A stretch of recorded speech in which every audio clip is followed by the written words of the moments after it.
Assalamu alaikum wa rahmatullahi wa barakatuh, brothers and sisters. Welcome back to my YouTube channel. Today we're going to talk about the sunnah, marriage. Mashallah. No, not mine. I may have let the screen to be a little bit on the deceptive side, but not intentionally.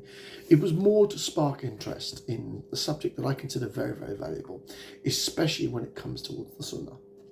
Now, we don't talk enough about how Islam, you are encouraged, Islamically speaking, to marry more than one wife. But this tradition of marrying more than one wife isn't based upon lust. Let us be fair. If you are to marry more than one wife, in my humble opinion, and though you can marry for less than genuine reasons, you should marry for sunnah reasons. And what do I mean by sunnah reasons? Well, if you are getting married and you already have your first wife and you're settled during your household, alhamdulillah, and you have the means and the ability, as well as you can be equal with them, you can then marry a second wife and then a third and no more than four. Now, upon this premises, you have to understand that Islam teaches us that not only can you marry, but you should marry for good and noble reasons, for Allah's sake. So I give you an example. It is the sunnah to marry widows. It is the sunnah to marry single mothers. And in this today's society, it is a very, very taboo subject. And this is why I wish to encourage my brothers, specifically my white revert brothers, to seek divorcees, to seek single mothers, to seek women who have been let down by the tribal ideology of much of the British ummah, especially here in the UK. And the reason I mention this is because it is almost 95% of all Muslim marriages in current social things are based upon tribal roots. And the sunnah becomes the second thing.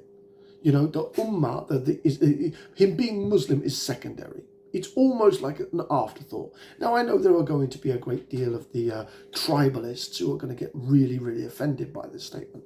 But from an Islamic perspective, we should show the way forward. And I mean that to all my revert brothers.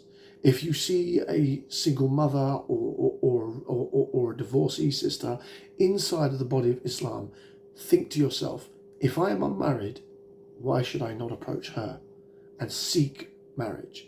And I know this sounds weird, but you should approach her imam, or you should approach her wali if she has good relations with her wali. And let us be brutally fair about this. Quite a lot of these single mothers don't have good relationships with their walis because their walis originally married them to assholes. And I know people are not going to like the way I'm saying it, but most of the divorce rates inside the UK, in terms of the tribalism that goes on, is based around arranged marriages that have no contact between the two couples. And I strenuously disagree with this. Marriage should be for Allah's sake. It should not be for tribal roots. And this is something that we fundamentally get wrong in the British Ummah. In an unreservable point of view. Now, I'm going to mention a few things that I'm going to come up with shortly, as I'm just about to wire these two clips together, involving a few of the hadiths, which I'll put in the links here, involving marriage towards widows and single mothers. Because people seem to think that there is this massive taboo inside the British Ummah about marrying widows and single mothers. Like there's something dirty and wrong about them. And this is why I must encourage my brothers, especially my brothers inside the revert family, our large British revert family as we grow, to marry single mothers and divorcees, because we need to blaze a trail forward, alhamdulillah, because quite frankly, the tribalists don't want to even talk about this. And when you do, it's normally they want to blame the women, instead of acknowledging the fact that arranged marriages are 95% of the problems. Arranged marriages with no connection, well, let me be frank, having your wali involved in your marriage is very, very important, alhamdulillah, let me not mistake in that. But ignoring the input of the daughter or the son when they say, oh, don't shame me in front of the family, I've already said that you're going to accept it. Don't tell them that you don't want someone from our own tribe, our own background. And I'm being very, very facetious when I say tribe, because I want to avoid pointing fingers at any one British community, because many of them engage in it, alhamdulillah, and we're starting to see a creep of second generation revert families that are pursuing only marrying white people, and this is morally bankrupt. Tribalism is a cancer and we need to cut it out.